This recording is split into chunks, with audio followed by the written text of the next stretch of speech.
Hello guys and welcome to the channel, WvW here. In today's video I'm coming to you with a new build for Roaming World vs World. It is a condition druid, which I think for this build is the highest aggressiveness yet survivability possible for a condition ranger.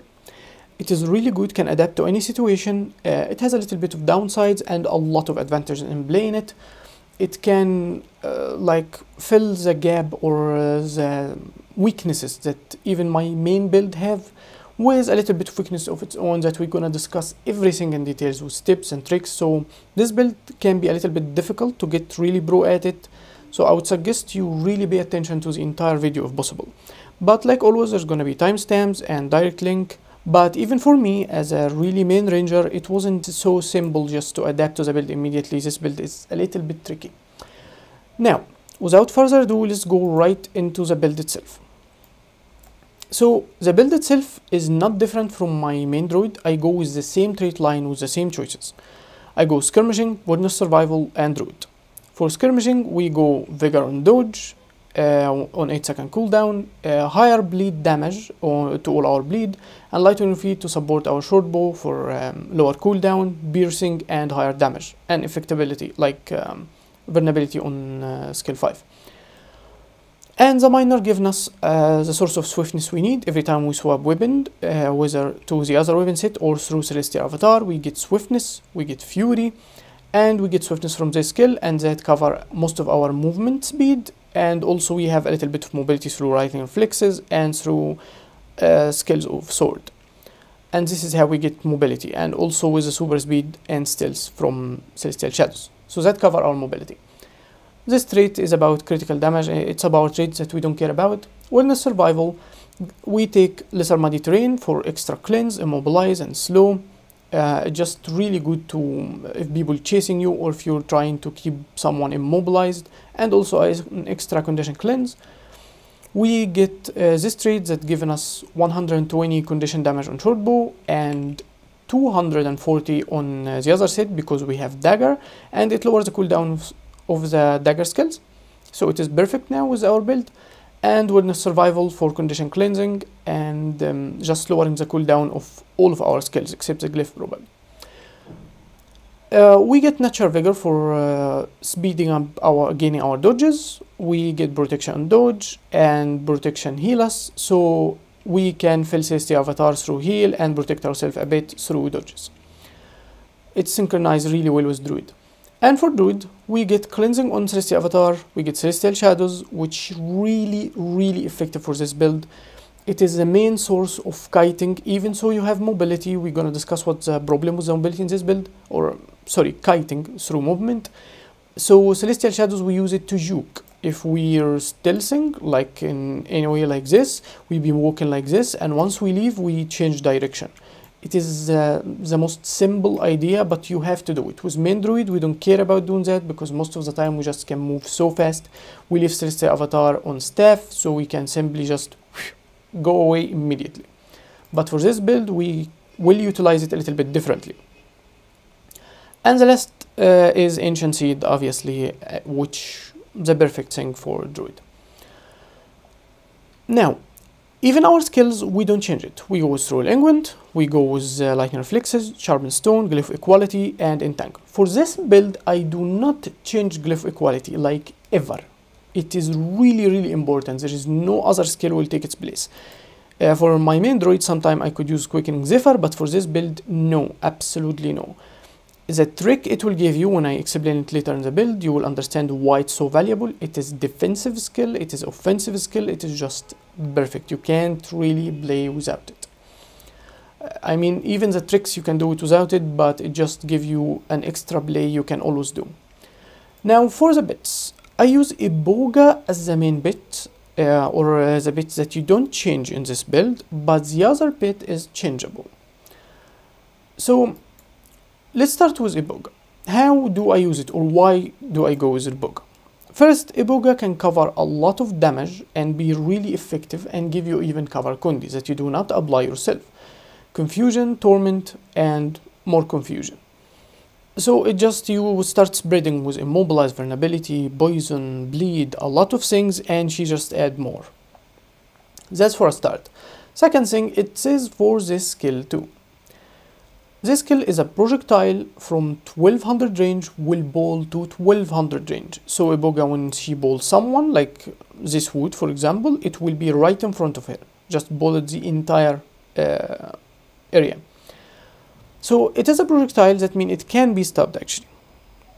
But once iboga do this, not only it will cut distance for you, it will get the opponent right to you, where you can start hitting it with melee attacks, which make it really good, or can even be utilized to take opponent away from you. So let's say you're kiting like this and your opponent running behind you and iboga just got late, so you make it ball your enemy toward her, and if you're in short bow, it's immobilized with ancient seed away from you. Even if you're trying to stab a raise from far, you can do that while you're in short bow, and iboga immediately go to iboga and balls a person that trying to raise the other one. So you get him immobilized with ancient seed here, and then you go finish the other one. So there is a lot of tricks can be used for it, but I really generally wanted to use it because the melee style. I can force people to a specific location and she can simply apply her fields to it, and I can melee them with dodges, applying a lot of burst. So how do I use iboga generally, or usually how do I use it? I'll be on the other bit. If there is no stability or block, then I will remove it with a few attacks if someone like running away from me or something. So I would go to other weapon set, hunt them like that, immediately change to iboga and make them ball them, and I would go with my skill or even auto attack, just since they are CC'd now. This skill is a ball, so it will trigger ancient seed. So it would ball the person right next to me, and simply with an auto attack I would apply ancient seed. I could go dodging their skill, I could go with this one, I could even daze them again with a glyph, go with another poison, apply more bleed or something, run backward, and could probably change the weapon again and keep just applying more damage. So this is the best trick I use it for. It is really effective in 1v1s. It is good for cleaving down players because of the field that she used to, so it is great. The downside of using it, it dies so fast. It just boom and dead. So it's hard to keep your bits alive, and not keeping your bits alive is a little bit of a problem, since traits like this, when you heal an ally you are also healed, work on your bit. But if your bit's dead, it doesn't work. Also the increasing heal duration, heal effectiveness, which also help fill your CST avatar faster. So it can a little bit problematic. It need a really focused management. So it need you to focus a little bit on managing your bit correctly. And this is one of the reasons why I never start with iboga, so it doesn't eat an accidental burst immediately, so I would have to swipe fast or immediately die before I even swipe it.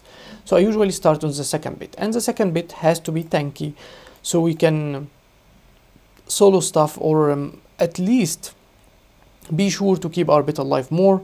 So the other bit I usually go with a tanky bit no matter what, also to solo keeps and stuff like this. So there is two options for the second bit. Either Rock Gazelle, which I really love using it.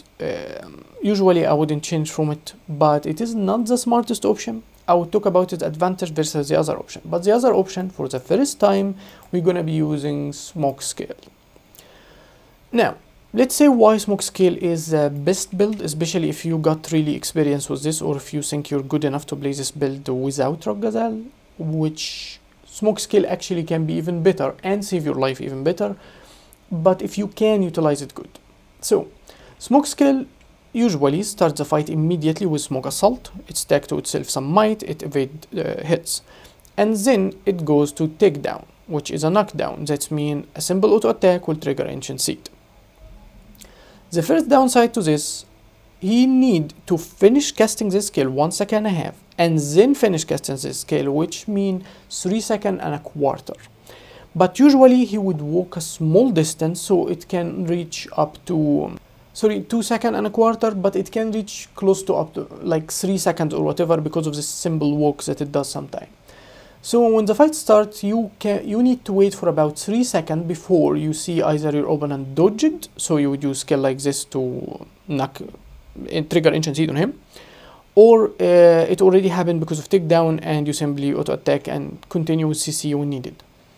So that's the first downside. The second downside, this is the only CC it have, and it is basically a single target. So you can't CC multiple player with it, you can't count on it. If the skill itself on cooldown or got interrupted or whatever, they will lose synchronizing. And if your enemy have super speed or whatever, it can simply walk while this skill is working, and the other one will not land. The auto attack itself applies some bleed and it is irrelevant, but smoke cloud, it is the most effective one. So what's the point of smoke cloud? First, you can stealth with it like this, and since you're melee, you would be next to your bit anyway. And you can also blast into safety avatar to trigger more stealth, but this is not the only reason. Stealthing with this build is a key for repositioning.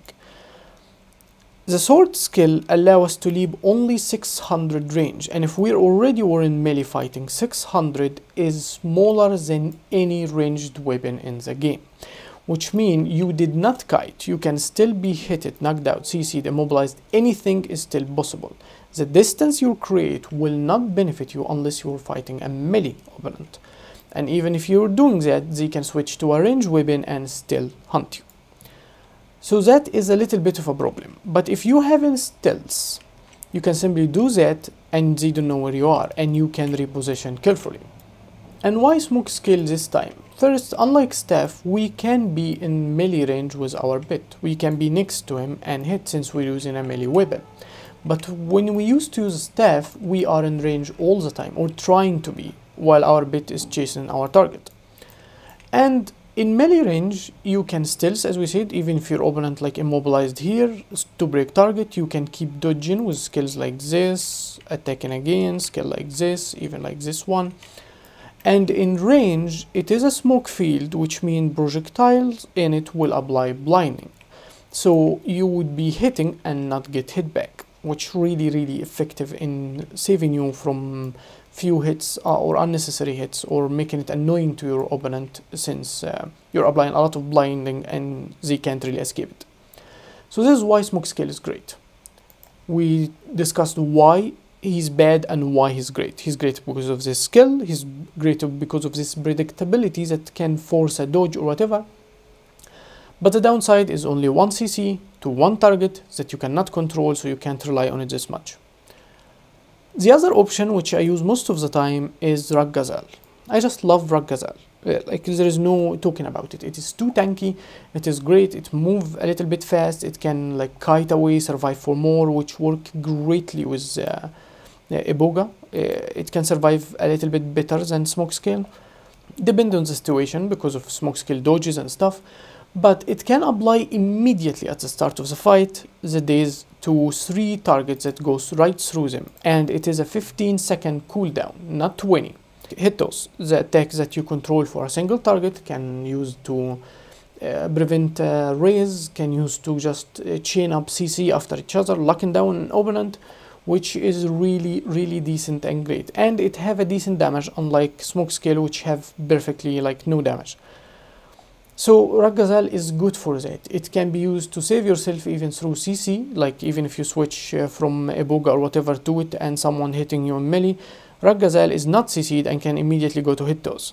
So it can be used defensive, offensive and everything. But like I said, smoke skill makes the most sense if you would like to use it.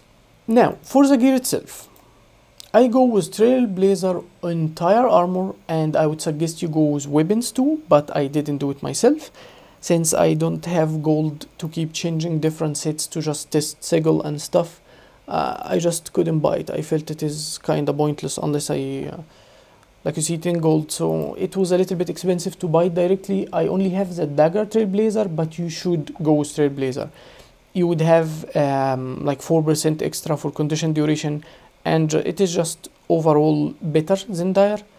But it would work with Dire too. I would not suggest to go full Dire unless you really can't afford Trailblazer for this build, because then I would go with even a little bit more healing or something, like not just Dire. So go Trailblazer, full armor, full weapon. And I use healing infusion and I use Rune of Krite. Of course, if you don't have infusion, like if you're using exotic only or whatever, it's okay. But if you use, I would suggest healing to increase your healing a little bit. We need healing on this build. We need to not take that much damage. So healing also will reduce the damage that you take from mobs in World vs. World. And Rune of Krite, of course, to increase our bleeding duration and condition damage, since most of our damage still come from bleeding. And for the weapons, I use sword dagger with the sigil of energy, which give me an entire dodge, 50% of my endurance every time I swap to the weapon, and cleansing. Every time I swap to the weapon, it will cleanse 3 conditions. This is our starting or aggressive weapon in a way, with a decent amount of survivability. We have CC on it, dodge on it, immobilize on it. It is just aggressive, and we are in distance. We do not need to survive this much. Once we swipe to this one, either we swipe to kite or we swipe to aggress more. If we swipe to aggress, we already in melee, but we have 3 different dodges. The second skill that this one flipped to, Serpent Strike, which look like this. That's the second skill. Your character moves this way and it dodges. And if it lands, it apply a decent amount of poison. The first strike, when you leap, it will apply cripple if it hits. So it will make it harder to your opponent to run away from you, and it is a leap finisher, that's why you can still use it. The second one, if it hits, it will remove you a small distance backward and it will reset this skill, but it is a dodge. So let's say you hit someone like this, you go with this one for a dodge, you go with the other one for another dodge, and you're back. If they are immobilized, if you keep chaining or something, you can leap towards them again, apply poison again, and then go with an extra dodge. You can be using this one, but usually you would be using it from distance since it's 1200 range, and apply cripple, so with a lot of bleeding, so it helps you catch people better. So you're dodging in melee with it, and you already cleansed and got more dodges here if you need to go out. If you enter Celestia's avatar on it, it will count as a weapon swap, so it will trigger the sigil of cleansing and energy again. Or if you leave Celestia avatar while you own it too, it will trigger the same. So you would get 2 triggers from it at least, which can be really perfect. Once you got in the weapon, and then the enter or the exit of Celestia avatar, which will make you get an extra cleanse and dodge. So you don't get to change any of the sigil. It is necessary, you will lose survivability if you don't. For the short bow, however, the sigils are kinda optional. I found the best one to work for me, even though it have a downside that we're gonna discuss, is Doom with Geomancy. I wouldn't change Doom, like no matter what, probably I wouldn't change Doom, because it would work from range. Let me show you how it works. We're inside combat, we hit a few targets, and now we don't have we don't have any condition on them. Once I change the weapon, I activate Geomancy and I activate Doom. It gives me this stack that will apply 8 seconds of poison to to an enemy I hit, only a single target. The first hit it happen, once you have it, it will consume the stack. Let me show you just like this. So here's the target, now we hit it. This is the bleed from my auto attack, and this is the poison Doom applied. Since we have high condition duration, the poison actually increased duration, not 8 seconds. So it can do a decent amount of damage. It is higher than poison volley if not flanked. Actually, it is really high damage. And for the other choice, Geomancy, it is a little bit optional. There is an advantage to using something like Geomancy, and there is a downside.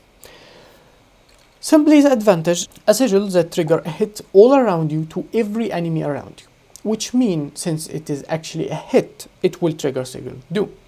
Let's say you're in a 1v1, once you swipe to short bow, the enemy, if he didn't dodge this, while you can swap weapon even if you are dodging, it will be hit with the bleed from Geomancy, and this hit will trigger Doom, so he will get the 3 stacks of poison and the bleed. And if there is multiple enemy on you, one of them will take the poison, but everyone will take the bleed. So the advantage, even through a dodge, you would apply this. A single hit will give you this nice burst. Especially that Geomancy apply a single stack of bleed for 8 seconds, but we have about 40 on short bow. I have 70% bleeding. So those 8 seconds are significantly increased, like 13 seconds or something, which can do a lot of damage. The downside, this hit will always consume Doom unless there is nothing around you. which means if you are blinded and you have to swipe weapon to cleanse condition or whatever, or to start kiting, this hit will trigger and nothing will happen, as you'll see in the footage here. So no condition applied at all, like I didn't even have the sigils, which can be a little bit of a downside. But if it applied, it is a strong damage that just couldn't be easily avoided. And in generally, without even talking about that this skill, this sigil applies a sigil, Geomancy do insane amount of damage. Let me show you how much bleed that it does. Now this one gets a poison. Look at them. I'm almost 10 seconds, almost best. It's about like 13 or 14 seconds. It is insane amount of damage. So that's why I use it. But I started with something like boon rib that steals 3 boons on interrupt, since the second skill for the 5 skill for short bow is actually a stun. So it was good, but I settled on Geomancy and I found it to be really, really effective. Now, an extra advantage to Geomancy is it will apply Ancient Seed as a hit. Since it is a hit for a group, if you daze an entire group, it will apply to them all. Let me show you. So I hit this one. Now I'm in combat. I will apply daze and I will enter City Avatar. As you see, Entangle got on everyone just because of the sigil. I didn't press any skills, which a little bit advantage that can be utilized effectively if you want. Now, for the rest of my gear, I go with Trailblazer pack, Trailblazer amulet, and I use apothecary rings and accessory for healing. So, we are a condition player. Even so we have decent damage, we need to be capable of resetting. We need to access the avatar as much as possible for cleansing, for CC, for applying Ancient Seed on a group, using skill 3 and 5 for CC avatar. So to do that, we need higher healing power. And it helps even keep our bits alive. It will scale with protection. We can heal from protection. It just, everything keep wrapping up. That's why I got as much healing as possibly I can. I didn't go with full Trailblazer. If you go with armor and weapon, only as I did, you would reach close to 75. It is about, no, it is, I didn't do that. Like I said, this one's not Trailblazer. It would be like 77 or something like that. And I thought that would be enough. I need some healing power. Celestial Avatar is just healing incredibly low if you don't have a healing power at all, but it's scale higher with healing power, so you would have a lot of survivability just with a little healing power. So this is why I did this. Now for the food, I use our usual tropical peppermint cake, which you cannot play Druid without food that will actually fill Celestial Avatar through healing.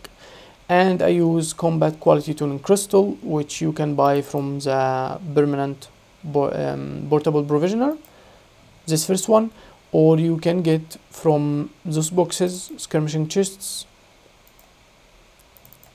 If you choose the canned food one, this one, and you buy, you choose from it the utility that you want, like that. If you don't have it, you can use any other thing just to increase a little bit of your condition damage or whatever. It's up to you, honestly, but the food, use this one.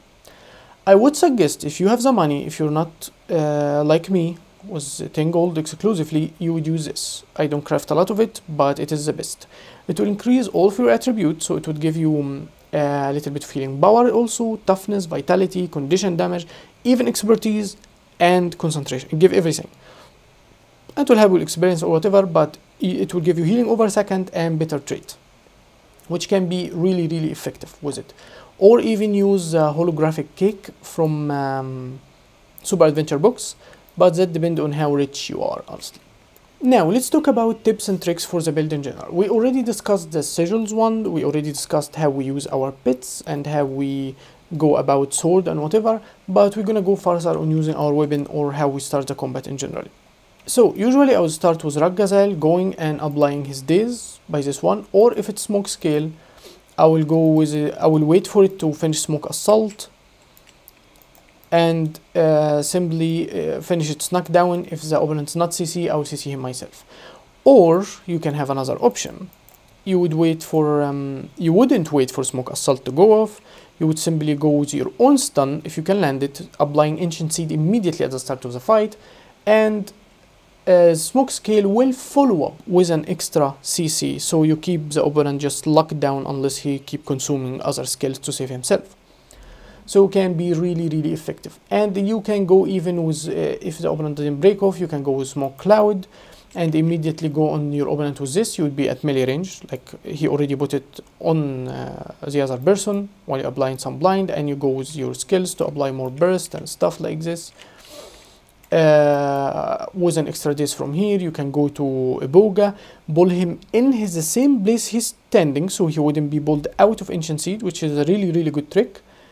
If you're standing here and your opponent here and there is an entangle right here, and iboga would pull him, he wouldn't get out of it, but he gets CC'd. You can apply another Ancient Seed, an extra one, and that's how it goes if it's a cooldown's off or if it was this entangle. And it will even apply an extra immobilized duration, so he need to move it and get out, or he simply keep getting locked in it. And it will apply its own field on him with more confusion, so it just keep ramping up. Now, for the sword and dagger skills themselves, you need to keep something in mind. A mistake I did a lot while trying to learn this build, or like get the feel of it when I'm safe and when I'm not, when I need to get out, when I extended a little bit too much. This skill obviously is not a dodge. Even so, your chaining skills would make you use it. You are vulnerable while using it. The leap part, the first part, is not a dodge. The second part is. So that can be a little bit of a problem. Since you will be trying to follow someone, you would use it, you goes the dodge, you would use this one, it will reset this one and use it again, but now you're not dodging. You started without dodging, you didn't chain dodges, okay, but now you're not dodging, which can put you in a little bit of a problem. So you can use this one, and then this one better, and then the third one. So you go 2, 2, with the other skills that applied, like that, 2, 2, and then go with the skill 4 for an extra dodge that will move you behind your enemy or in a flank position to apply a huge amount of poison, and then go with this skill for a third dodge, and then you can go without dodging if you need, or swap weapon. On sword, usually, if there's no projectile reflection or whatever, you should go with this one. It will reset fast, you would have an extra one, and already the other ammunition already counting off cooldown. Since on melee, you usually wouldn't be using this skill anyway. So like I said, use this one, this one, this one, and then this one. If you don't need it, if your enemy is CC'd, then you can auto attack a little bit, especially if you combine it with Sharpened Stone to apply more bleed damage. And if you go through skills, like the second one will apply Cripple, the third one will give you Might, but I wouldn't suggest you to stay in sword too much if you don't need to. Go to short bow, because on short bow you are really aggressive, you have a lot of damage, and if you start getting cornered, now you apply the cleansing and sigil one, the cleansing and energy once you move to the second weapon set. So you don't want to stay on this one for too much, because this one save your life through sigil activation, not applying insane damage like on auto attack or other skills, and weapon swipe on it, since the sigil here apply damage, the sigil here save your life.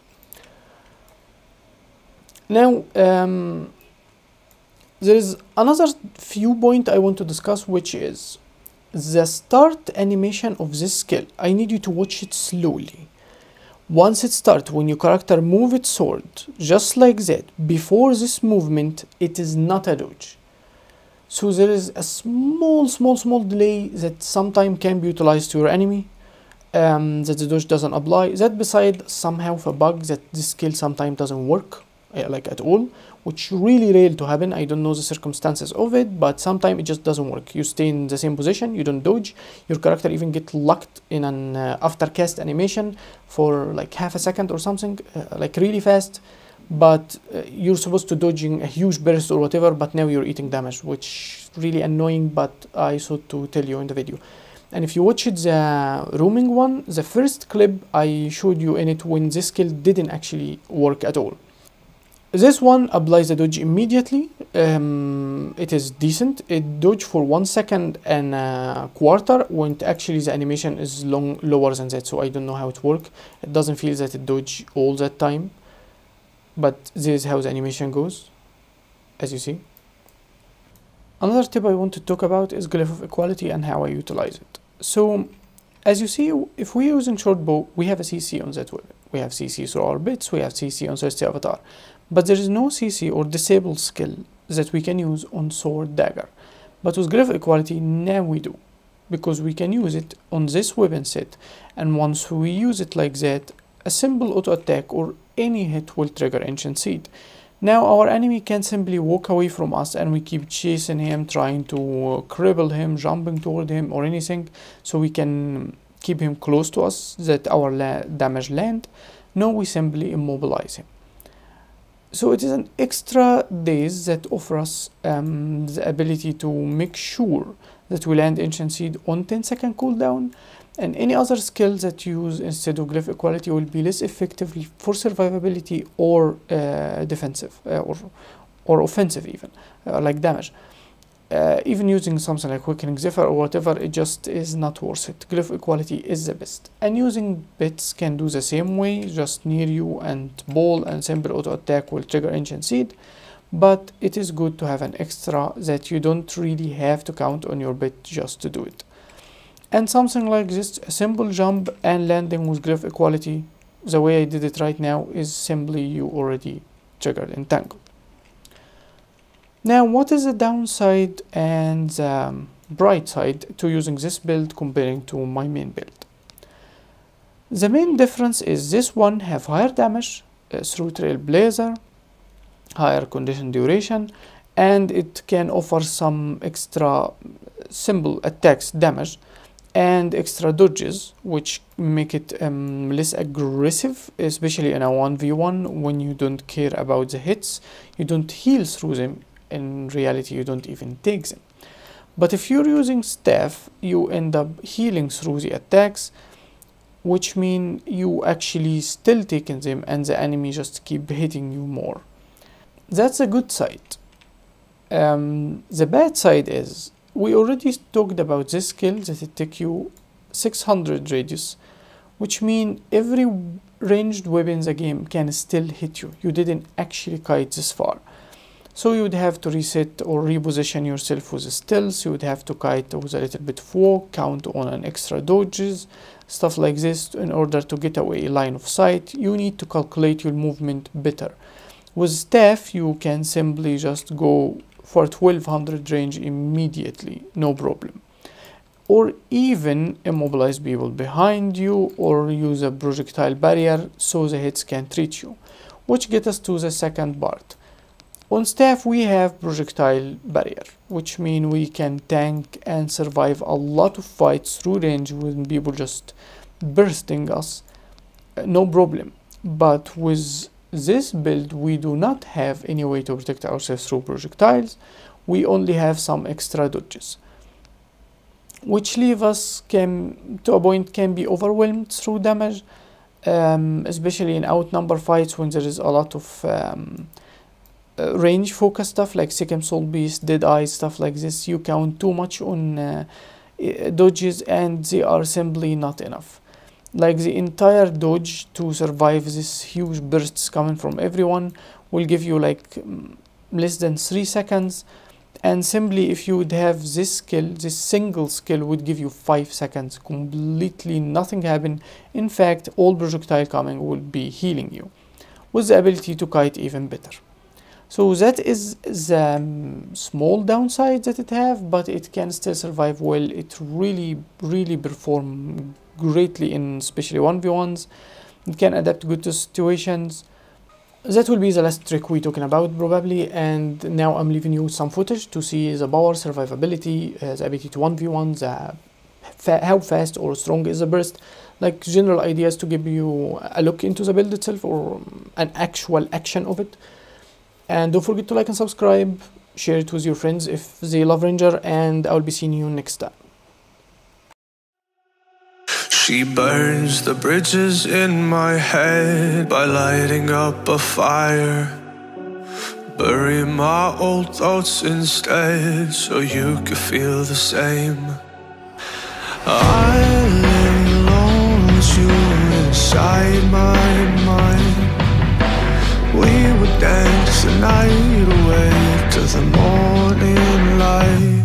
Can I give you all of my love till we dance the night away? Can I give you all of my love till we dance the night away? And we give you all my love, all my love, all my love. And we give you all my love, all my love, all my love. Yeah, yeah. And we give you.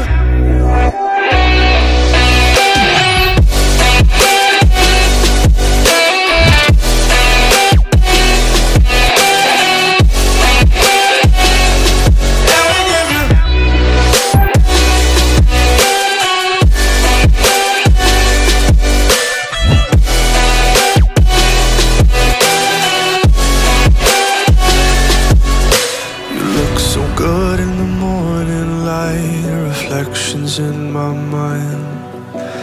Missing the fights, I don't care if I'm right. Let's just buy a bit more time. I live alone with you inside my mind. We would dance the night away till the morning light. Can I give you all of my love till we dance the night away? Can I give you all of my love till we dance the night away? And we give you all my love, all my love, all my love. And we give you all my love, all my love, all my love. Yeah, yeah. And we give you.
am I going now? Just falling over dreams. Now I'm just so far gone, this isn't what it seems. Taking me so damn long, it's fading from belief. I need to slow this down, it's burning from beneath. Come back.